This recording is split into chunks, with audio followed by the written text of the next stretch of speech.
What's good, YouTubeites? Welcome to Lords of Longbox presents the Cover Price Top 10 for the week ending April 25th.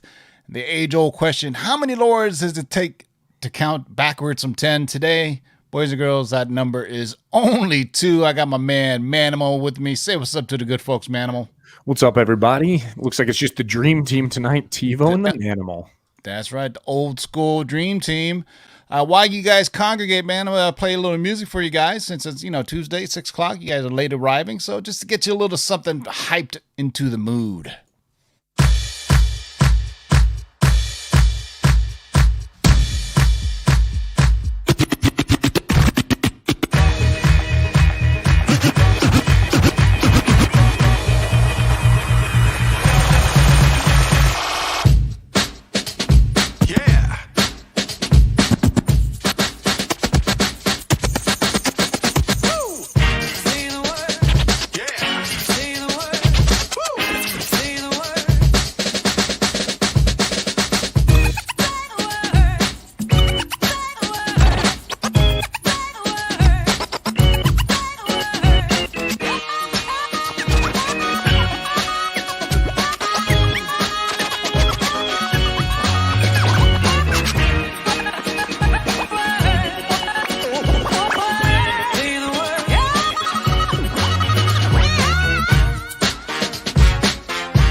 Welcome back, and we're right back at it like a smack addict. So we're with the Cover Price Top 10. We look at the top 10 selling books on CovrPrice.com, sponsored by our friends over at CovrPrice.com. Go over to CoverPrice, tell them the Lord sent you, and actually just go over to CoverPrice. You can sign up for a 2-week free trial. If you like what you see, you can sign up for a minimum trial membership for $2.99. Or you can sign up for a full-blown membership with $6.99 a month to get unlimited price guide, collections, and trends. They can also import your CLZ database to it. It's a great tool. Once you have it, you don't need your CLZ and your GPA because it combines all for those into one. They overhauled the website, so now you have a fair market value, which a lot of people really liked, and a lot of people really liked the overall value of their collection went up in price for the most part. The show is also sponsored by our friends at KRS Comics. Go over to KRScomics.com. Use the discount code of LOTLB to get 15% off any KRS Comics exclusives, including mystery boxes, as well as the KRS pull box. You get 15% across the board if you use the LOTLB discount. And boys and girls, this dropped last week, sold out within minutes, and I'm proud to say this one drops tomorrow, okay?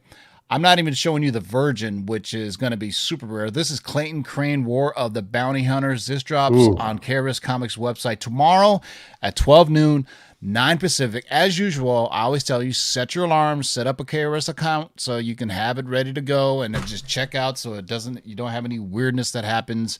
So this Clayton Crane variants always. So you put Kate and Crane along with Boba Fett, it's going to be gold. So it's going to be cover A is $30, and I believe the cover B or the set for the cover A, which is there, and then the Virgin variant, which you see basically it doesn't have Star Wars War of the Bounty Hunters. It looks more like that. So this is going to be hot, man. Anything Clayton Crane does is hot. So yeah, it looks awesome. Yeah, so tomorrow, 9 a.m. Pacific, 12 noon, use the discount code LOTLB. You save 15% off of those. I guarantee you, the Star Wars books and KRS website recently, they've been just selling out like crazy, man. The Miles drip variant, that's sold out as well. There may be some cover A's left of the drip variant. Last week, I saw there was some cover A's left. Everything else sold out. The drip variant obviously has him kind of wearing the costume that he wore in the animated version of the right. That's the hoodie kind of jean jacket and shorts that he wore with the Air Jordans. So let's get right to it, boys and girls. Well, I killed all that time. We got 100 viewers. So let's go right to it, boys and girls. Today, there is no over-under. I basically made it easy. First, I'll shout out to _dollar_ for the $5 super chat. I don't know if that's our boy Dollar Bin Fodder or not. I think that's Dollar Bin Fodder. But shout out to you. Thanks for the $5 super chat. Appreciate your supporting the Lords. And if you're new to the channel, make sure you subscribe. If you're listening to us on Rewind on podcasts, this show goes live every Tuesday and Thursdays at 6 p.m. And then normally it's available the next day on audio podcasts on iTunes, Stitcher, SoundCloud. And if you have something called Hey Alexa, play Lords of the Long Box podcast on Spotify. Just wanted to do that. Kind of mess up everyone's Alexa. Yeah, it messes up my Alexa because I practiced it for like an hour. I was like trying to get the right one, but you have to have Spotify and Alexa both running at the same time. I just said Alexa again for all you Alexa people. I hope you didn't name your kids Alexa. That would have been awful. But let's get right to it, boys and girls. So no over under. It's either Marvel or DC this week. Who's going to have more books on the top 11? Marvel or DC? Start placing your bets now. I gave you 5, 4, 3, 2. You know what? I'm going to give you a few more minutes. What can I play for you while you guys are putting your bets in? We'll give you a little pay that man his money, I think. You know what you guys deserve is I'm just trying to kill time here. So you guys this is like an interesting list compared to like our past lists. I feel like we've had a ton of independent lists. You know what I mean? Like it seems like we've been waiting for the big two to actually just drop their dick down and say, okay, enough of this shit. So, it's all tied in as well to the reemergence, if you will, of Marvel, DC films and TV shows. Like for the longest time, it's really just been like Netflix stuff and Amazon Prime stuff. So it's been a lot of those independent spec books, which, I like a fair assortment. But I'm happy to see this, and there's a couple books on here that I'm really excited about. There's so many eighth printings of Something Is Killing the Children I can take. You know what I'm saying? So, all right. So as always, it's always one that doesn't quite make it to the top 10. We like to call that our runner-up, but it does count toward the list for the top 10. So consider this a top 11. The first one on the list, of course, still holding in there. Strange Tales number 159, as seen in episode 5 and 6 of The Falcon and Winter Soldier. Actress Julie Louis-Dreyfus, finally said that right, appeared as Contessa Valentina Allegro de Fontaine. Val's first appearance is in this issue of Strange Tales. This issue continues to move with 36 copies and at a 70 trend of 262%. Get this, a CGC 9.2 sold for $2,500. Wow. This is a FOMO book because I mean, like, who's a big Contessa fan, that's like, I have to have this in the personal collection. You know what I mean? Like that. I think I have this book simply because I was trying to complete my Doctor Strange run. Yeah. I never was like, I need to go get that first appearance of that character Lisa Rinna played in that Nick Fury movie, just starring David Hasselhoff. So there you go. First one up on the list, boys and girls, Strange Tales number 159. What do we got for number 10, Zach? So number 10 is also coming off of Falcon and Winter Soldier. So in the episode 5 of Falcon and Winter Soldier, there was a blink and you miss it reference within the end credits. In one panel is a note stating, according to Thaddeus Ross, all information regarding the Enhanced Humans Act has been reported to be classified by Major Donovan of Special Unit. With Zemo heading to the raft, which is a base for the initial Thunderbolts, and this quick Easter egg, and Thunderbolt Ross overseeing the raft, all led to speculation of the formation of this possible team. It sold 39 copies, had a 7-day trend of 106%, and had a high sale of $1,100 for a CGC 9.8. Man, so this will be cool. You know, you're stacking up a lot of characters here for Thunderbolts. And spoiler alert, if you haven't seen the last episode of Falcon and Winter Soldier, I was pretty bummed to see, and I won't name him, I guess, to see a certain character die, because I kind of thought he would have been a good addition. Spoilers are over at this point. It's been, Okay. So, yeah, I was bummed to see fucking GSP die. You know what I mean? Yeah. So we'll just leave it at that. We won't name the characters in case nobody follows MMA. Well, I just did. I just did. But but you know what? It's interesting. Like in the world of comic book collecting, speculating, and flipping or whatnot. Even though the Thunderbolts team that's being assembled for the MCU doesn't resemble anything like the Thunderbolts team in the comics, it doesn't matter. It's the name, right? People are going to say, I don't care. We're going for the Thunderbolts name. So right there you go, man. I mean, this is one that everybody should have had from the 90s when everything was big. And Thunderbolts at the time was pretty big, for until it was finally revealed what they all were. And then half of them were bad guys. And I remember some of them were like, you know what? Hey, I want to be a good guy. Remember, I'm trying to remember the storyline. Like some of them were like, were basking in the glow of herodom and decide, you know what? I want to continue to be a hero. And when some were like, nah, man, I'm just in it for some money. I'm just a bad guy. So there you go. Number 10 on the list is Incredible Hulk number 449 from 1997. And another one, you guess it. Number 9 on the list is Astonishing X-Men. Number 6, it was recently announced that Emilia Clarke will be joining the MCU via Secret Invasion. Heavy speculation immediately pointed to Abigail Brand, though there is nothing confirmed. This issue marks both her first full appearance and the first mention of Sword, who appeared in the MCU in Captain Marvel. At the end of Captain Marvel, and obviously Sword was heavily featured in WandaVision. The speculation sold 36 copies at a 70 trend of 253%, a high sale of 350. We had Abigail Brand on a long-term spec list. Good Lord, maybe last year. Yeah. So I think she's we did coming. A whole spec on Sword. In fact, yeah, we had a whole spec on Sword. It was Abigail Brand. It was Jessica Drew. So Manimal and I were just talking offline, like who we think she could be playing. I don't know. Emilia, she seems like a pretty big name right now in Hollywood, right? Do you attach her to Abigail Brand, or do you maybe Jessica Drew? Who do you think? I'll tell you what, just to kind of promote a little bit here, since Justin's not here. If you want to see who I think she's playing, listen to the latest episode of the Comic-Con podcast. And that'll tell you. We talk about this specifically about Emilia Clarke in the MCU and who we think she might be. But something interesting about Abigail Brand that a lot of people forget is she's actually a mutant. So that's a big deal. I mean, you see Abigail Brand show up. We're now talking mutants. We still haven't seen our first mutant show up in the MCU yet. So yeah, I mean, nothing. People are using process of elimination, perhaps, or I also think people are priced out of Jessica Drew at this point. You know what I'm saying? The first appearance is Jessica Drew, Spider-Woman, who I think is another good candidate that she can play. Or I won't. Watch the Comic-Con podcast and you'll figure it out, boys. Check it out. Check it out. So number 9 on the list is Astonishing X-Men number 6 from 2004. Next up on the list, number 8 is, look at that, one of my favorite runs, man. Yeah, so number 8, we got Iron Fist, the Living Weapon number 1 from back in 2014. So this issue features the first appearance of Pei, who is the youngest person to ever bear the mark of the Iron Fist. Strong speculation alludes to Pei taking on the official mantle of the Iron Fist. It sold 34 copies, had a 7-day trend of 308%, and had a high sale of $40 for a raw copy. Yeah. So I didn't see her in the trailer. There's nothing about the script that's been leaked. I mean, but it's a great spec book because it's cheap right now. The entire run is actually a great read.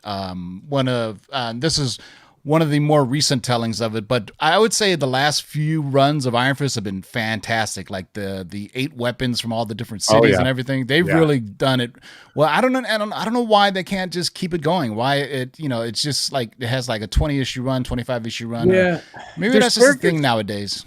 There's characters like that, like the Immortal Iron Fist. There's characters like that who just they can't hold like their solo title for long. I mean, Black Panther's one of them as well that just cannot hold a solo title for a long time. I don't know what it is. I mean, there is a lot of appeal to these characters, but it's almost like they run out of ideas with these guys. I think it's good. I think writers who have told their story and they're like, "Look, I'm done, man. I don't have anything else." I don't think you should force the issue like we did in the past, where we have runs of like 300 issues. Right? It's better just, hey, I finished my arc in 20 issues, and that's it. We'll just do it again. So whenever I'm ready, team. Yeah, and also we also know number one issues sell, right? Marvel is that's their go-to move, is to redo every title to a number one issue. But I mean, in the Iron Fist, just the last maybe decade or so of Iron Fist stories, there's tons of first appearances, and a lot of these respect also during the Iron Fist series. Wendell, what's his name? The Iron Fist with the two guns. That's the dude I want to see, man. That dude is badass. Wendell Rand, Wendell Rand basically channels his chi through his two guns, and he shoots Iron Fist bullets, essentially.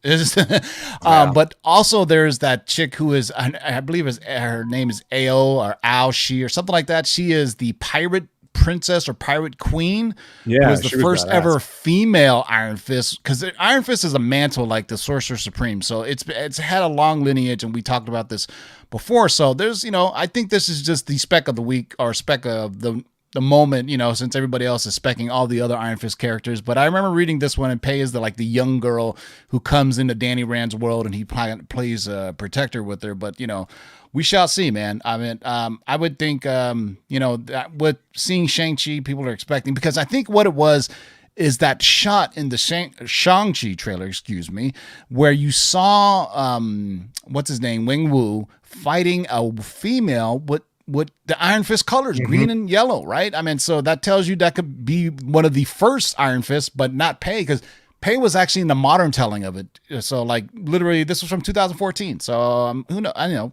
Hey, if it's cheap, get it. That almost looks like a scene from Flying Dragon or Crouching Tiger, Hidden Dragon. Yes, it looked dope. So, oh man, I was so stoked, and that's only the teaser. So I can't wait to see. That's wild. Like a 3-minute teaser. That's great. I'm just saying, man. First, this year we got Mortal Kombat. Then we're gonna have Shang-Chi. Warrior on Cinemax has now been renewed for season 3 on HBO Max. If you haven't seen Warrior, go peep that out. Some great. Finally, Hollywood knows how to do some martial arts scenes. You know what I'm saying? Thank God for The Raid and then John Wick for kind of keeping the genre going. Because if you don't think, John Wick is probably the most realistic of the martial arts. If you see what Keanu Reeves training going through, like weapons training, jujitsu training, all the training he does, that dude is 55 years old. He is 4 years older than me, and I would probably be iced down for 2 weeks if I did any of the stuff that he did. But then again, he's an actor all day, so he could, he pays trainers and shit. He's got the money.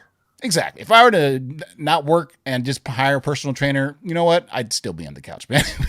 Number 8 on the list is Iron Fist, the Living Weapon, number 1 from 2014. If you've been playing at home, that is 4 Marvel books so far. And guess what? Number 7 is another Marvel book. That's right. This is the Captain America number 25. The Falcon and Winter Soldier is now Captain America and the Winter Soldier. If you paid attention at the very end credits, and you know how it normally showed up as the Falcon and the Winter Soldier, it very snuckily just said the Captain America and the Winter Soldier. The cover asks the same question we did throughout the series. Who is the new Captain America? And we now know. Anthony Mackie did a great job of throwing speculators off the scent, despite plenty of clues leading into Sam taking on Captain America mantle. I think we all knew he was going to be Captain America. There was no doubt. Yeah, the series and episode cemented this issue into a must-have, hence driving sales way up. It sold 120 copies at a 7-day trend of 130% and a high sale of $660 for a 9.8. And guess what? We just got an announcement that Sam Wilson will be back as Captain America in Captain America 4 on the big screen. So I don't think this book is going anywhere. If anything, it's going to be off this list because it's going to probably be priced out. So what I'm hearing is he's going to be definitely taking over maybe another trilogy of Captain America films on the big screen. What I was speculating on with Mikey Sutton on another show was we were talking about how we think Joaquin Torres is definitely going to end up being Falcon on the Disney Plus show, and perhaps as his sidekick on the Captain America film. I always say, Marvel shows don't use characters' names from the comic books for no reason at all, right? You know what I mean? Yeah, they don't just throw them away. Exactly. They don't just pull like Paul Smith for any reason. They purposely picked Joaquin Torres. They purposely picked Contessa de la Fontaine, whatever her name is, for these reasons, because they have comic book histories and they have stories. And, and I almost think like Anthony Mackie did such a great job in that series. Like, it's almost like, yo, man, he's box office now. He's been doing a ton of movies, but I think these guys, they kind of build up a loyalty is kind of a hard way of saying it, but appreciation to Disney for letting them have their own Disney Plus series. But maybe the second season of Falcon or Captain America and the Winter Soldier, maybe it'll be Patriot, because there's a reason why we saw Elijah Bradley as well. He ends up being Patriot. They could have gave them that kid a no name, right? But they purposely made it Isaiah Bradley and his grandson Elijah Bradley, who ends up being Patriot in the Young Avengers. So all the crumbs are leading toward that book, Young Avengers. So I mean, they're building it before our eyes. Speed, Wiccan, Kate Bishop, Stature's going to be an Ant-Man. Now we have Patriot. Come on, it's only a matter of time, man. Just put the clues together and start snatching up those. We just need Iron Lad. We just need that Kang Iron Lad. That's all. And you know what? That may be coming, because we know Kang is right around the corner. He's already been cast, at least. Oh, and Hulkling. We need Hulkling too. Yeah, I think here's my guess: is Hulkling will be in the Captain Marvel or Secret Invasion. Or some kind of intro, yeah. Yeah, because he's half Kree, half Skrull, right? He's not really a Hulk per se. Right. So there you go. Yeah. Cool. All right. Number 7 on the list, Captain America, number 25 from 2014. What do you got next, Zach? Man, this is a cool one. If you ever thought this was going to show up on this list, I don't believe you. But we got Marvel Comics Presents number 72 from back in 1991. So recently, there's been very unconfirmed rumors of a Wolverine anthology series for Disney Plus.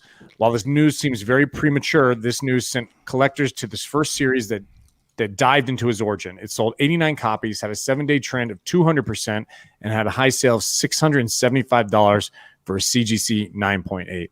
This whole run of Marvel Comics Presents, the Weapon X run, is awesome. This is a must-read if you're a Wolverine fan, for sure.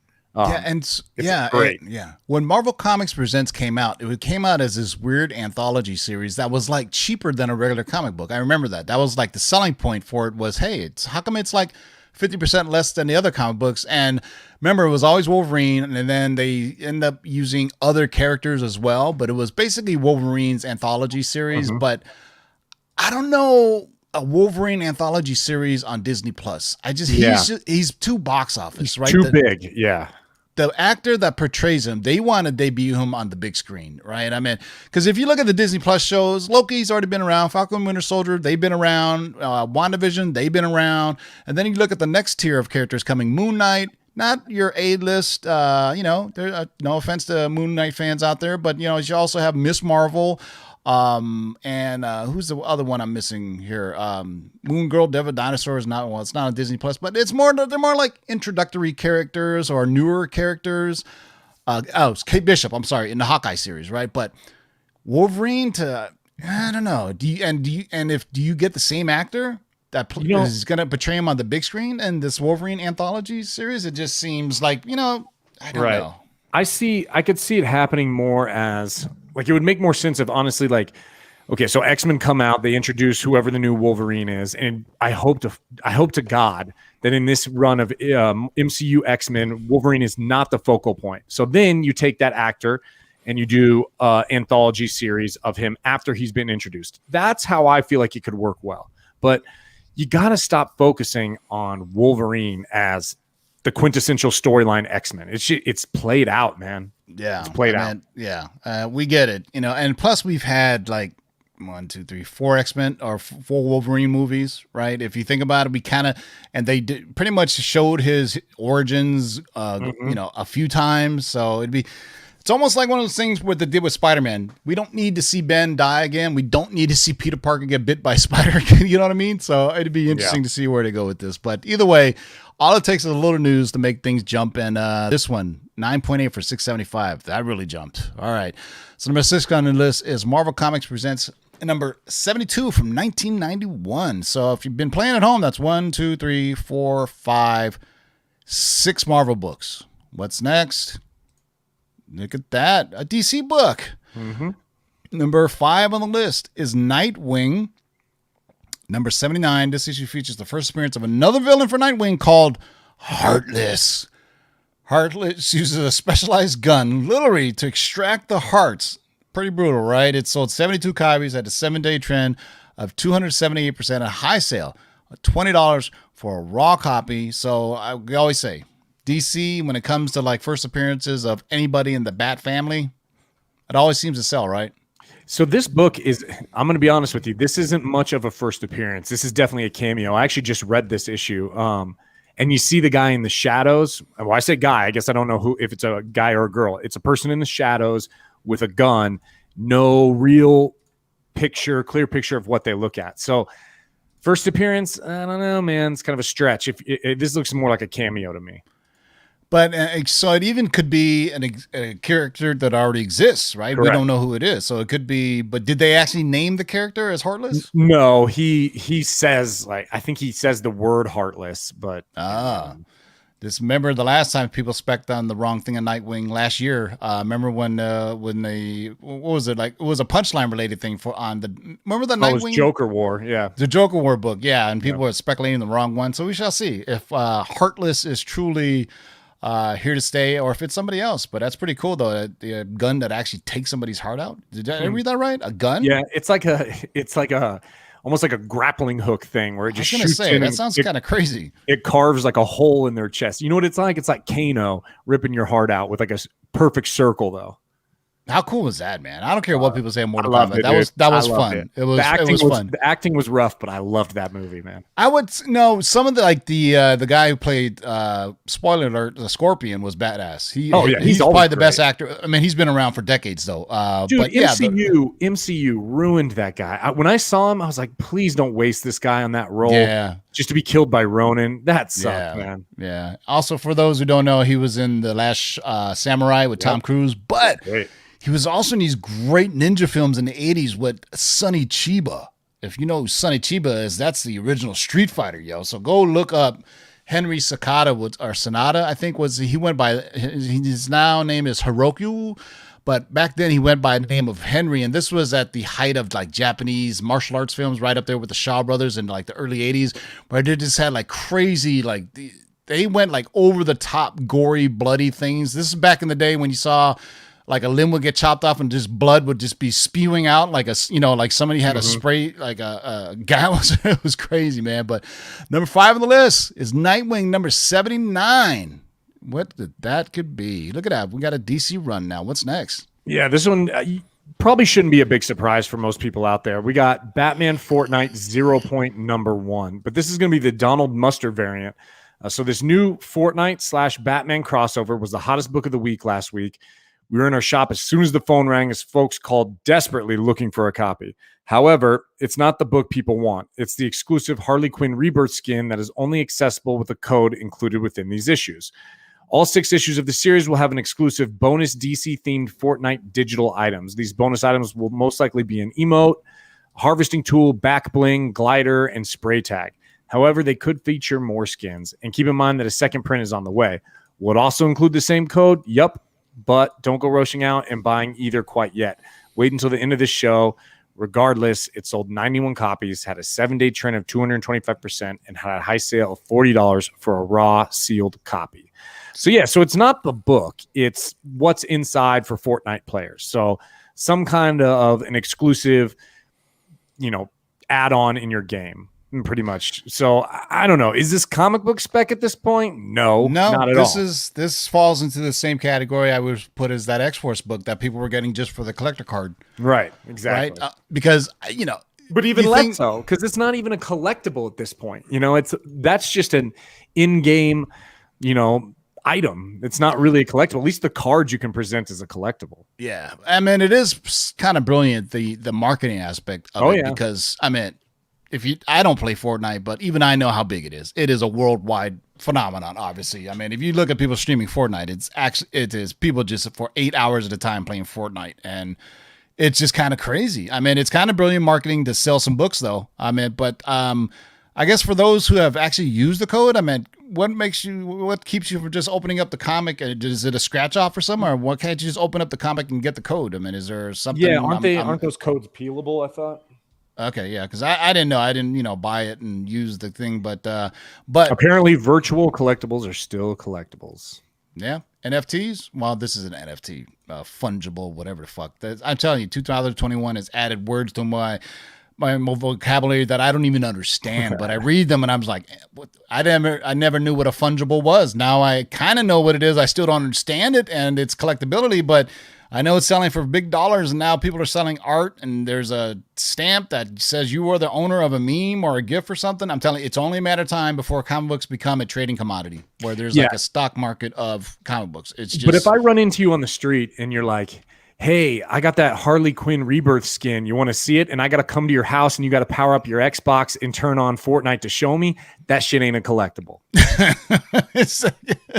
Yeah. So I meant, but if it's okay, so Harley Quinn skin, I don't know how many other characters there are, but can you imagine a Batman skin for Fortnite? Yeah, I think there's already been a Batman skin. Oh, has there been? Before. Yeah, because I was just thinking about what's a bigger character than Harley Quinn that they could use, right? Just think of that, So, and I could already see the minds of the marketing folks over at Warner Publishing and DC saying, "Hey, we got a lot of sales with this. Maybe we should try this again." So, you know what? You may see it in another month or so. I don't know. Maybe they already did. I don't know. But it's pretty interesting. So, number 4 on the list is Batman Fortnite 0 Point number 1, the Donald Mustard variant. And of course, number 3 has to be Batman Fortnite 0 Point number 1, the Kenneth Roquefort variant. And all the above what Manimal just said.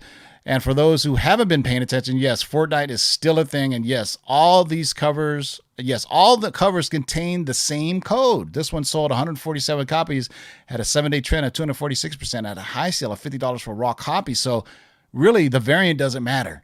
You can buy any of the covers and they all have the code. So I guess, I don't understand why one was more popular than the other. I don't know, maybe people thought it, but I don't know. We shall see. It's just one of those things, man. It's going to come and go. But Fortnite players are serious, though. That's one thing. It's we've been saying this for weeks, man. There are other spheres of geekdom that are coming into the comics world, be it trading card guys or be it, NFT people or whoever. Right.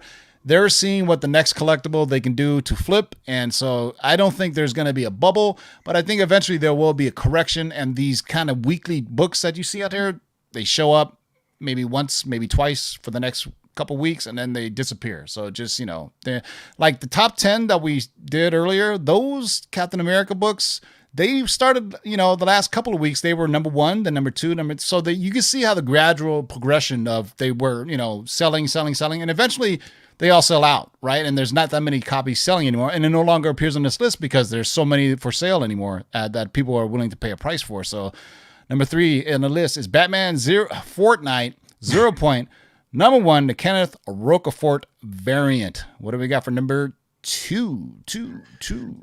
Number 2, we got Convergence. Holy Superman, shit! Never thought I'd see a Convergence book on this list. Right, dude. Convergence was a tough read too, by the way. It was. Like, man. So anyway, this issue features the first appearance of Jonathan Kent, later Superboy, as a baby on 2 pages. This issue is trending among the news that Superman will be canceled at DC and replaced with Superman, Son of Kal-El, with John Kent as the star. John's first full appearance as a child is in Superman Lois and Clark number 1, and then first in costume in Superman Volume 4 number 2, and officially introduced as Superboy in Superman Volume 4 number 6. It sold 36 copies, had a 7-day trend of 1,284%, and had a high sale of $170 for CGC 9.8. Bro, wow. That means this book was selling for like negative 25 cents. If it had a trend of over 1,000% and the high sale of was 175, nobody was really cared about this book. But yeah, that's interesting. And just by you reading that had me confused already. Like, right. What? First appearance of a baby, first appearance of them in the belly. I mean, it's just like, well, it's kind of like Cable, first appearance is Cable as a baby, grown Cable, kid Cable, you know what I mean? It's just Look, if you're canceling Superman and your new title is Superman, Son of Kal-El, like even the title of your new run is the name of the guy you're replacing, you didn't really replace him. Yeah, I mean he's still there. I just think I think DC has a Superman problem per se, right? It doesn't really. It's not. He's hard.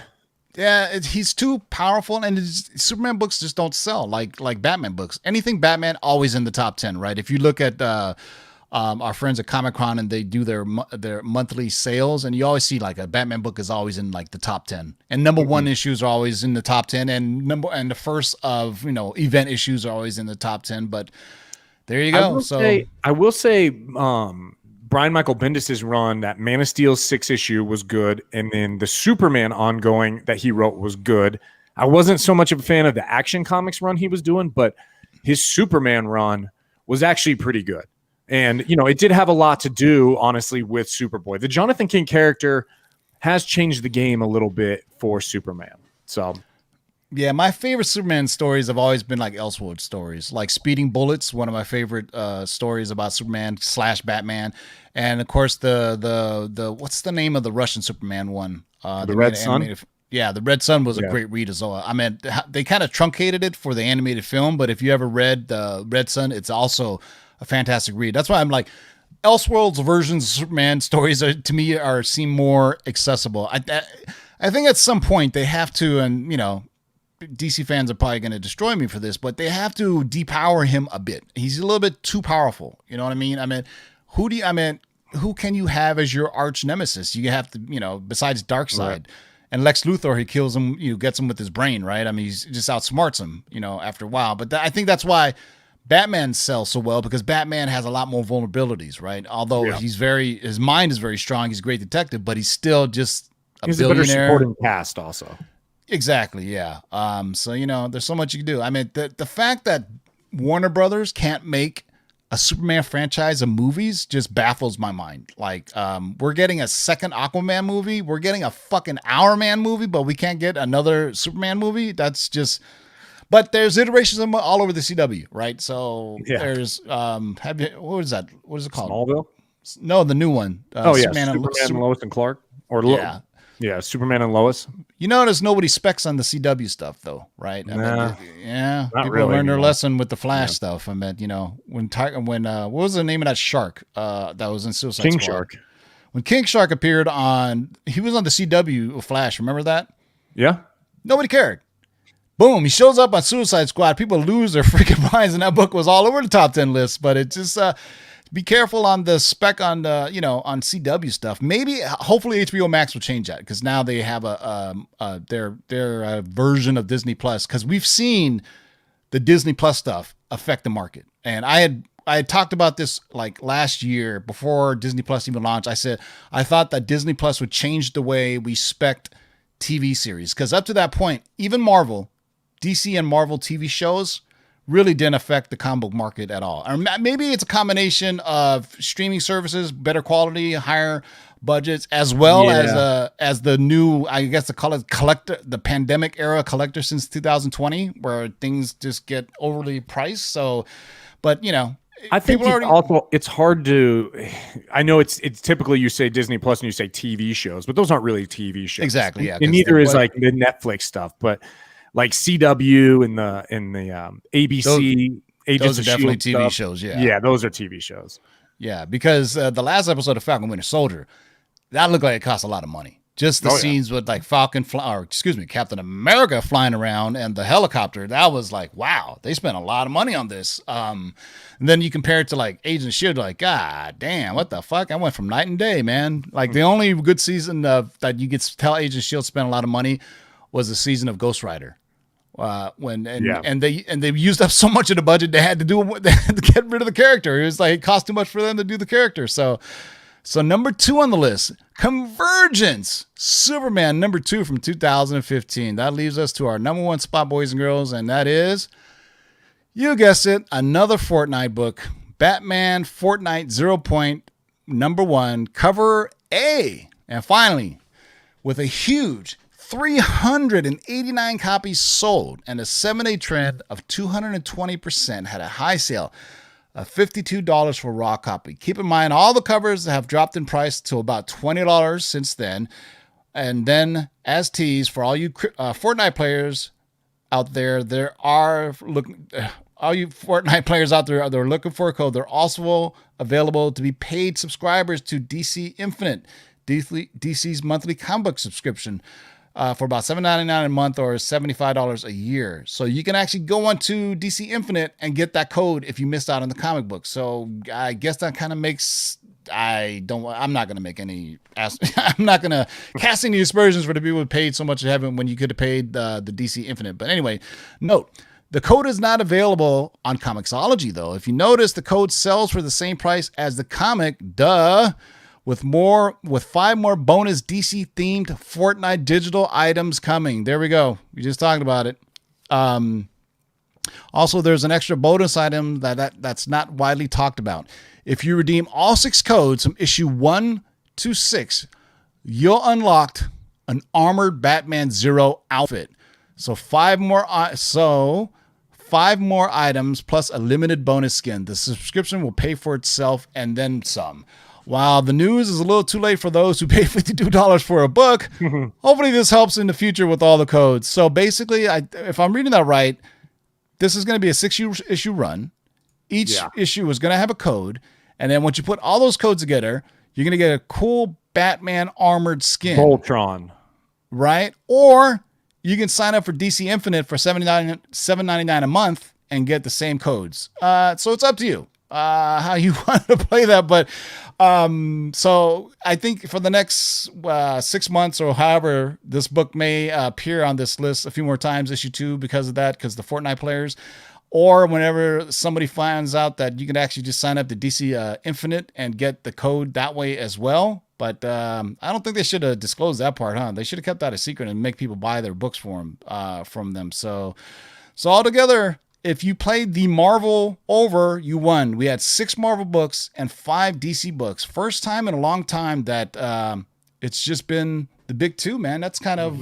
It's kind of nuts when you think about it, when this has been like the year of the independent comic, right? I mean, all these, especially with so many #1 issues come out and people are just clamoring for them. But it's kind of cool to just see, hey, just Marvel and DC. And you know, it's not just, but what saddens me is that these indie books, I think people are just buying issue #1 and not continuing to buy the whole series, which hurts. It's a bad idea because you have to buy them all. I get, yeah, exactly.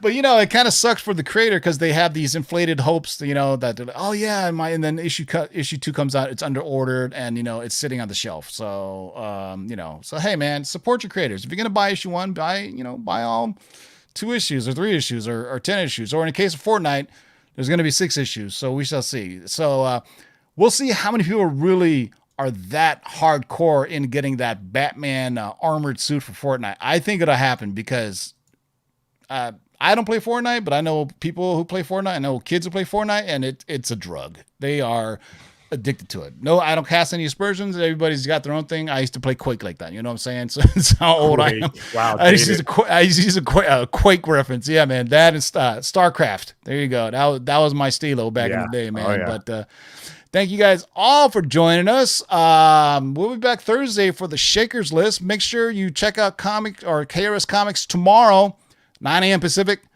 12 noon. This bad boy, Clayton Crane exclusive variant, is going to drop on KRScomics.com. Use the discount code of LOTLB to get 15% off. I guarantee this will sell out. Definitely the Virgin variant will sell out. But, you know, anytime Clayton Crane does a variant, put that together with Boba Fett, first issue, it's bound to happen, man. Clayton Crane is hot. There's just certain artists, you know, when they do a variant and it's a #1 issue, it's going to jump off. So make sure, check out our friends at KRS Comics, 9 a.m. Pacific tomorrow, noon Eastern. This drops, and you can also use LOTLB discount on any of the books on the KRS Comics exclusive website. Until then, so any last words, Zach? No, thanks for joining us tonight, and check out the Comic-Con podcast on Apple iTunes, Spotify, Google Podcasts, and we'll see you next week for sure. That's right, boys and girls. We'll see you on Thursday for the Shakers list. Until next time, boys and girls, smash, subscribe, all that good stuff, and keep digging in the long boxes. Peace out.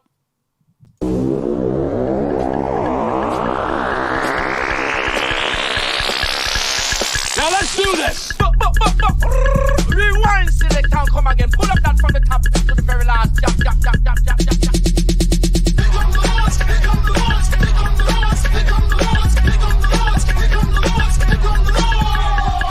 Who are you to make their lives bitter in hard bondage? In this you shall know that the Lord is upstate. One, 2, 3, 4, 5, 6, do it! We're here! We're back! Yes, do a job. You can't get fresher than this.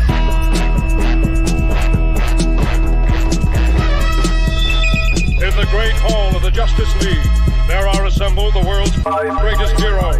Their mission, to fight injustice, to right that which is wrong, and to serve all mankind. When it comes, I won't even notice.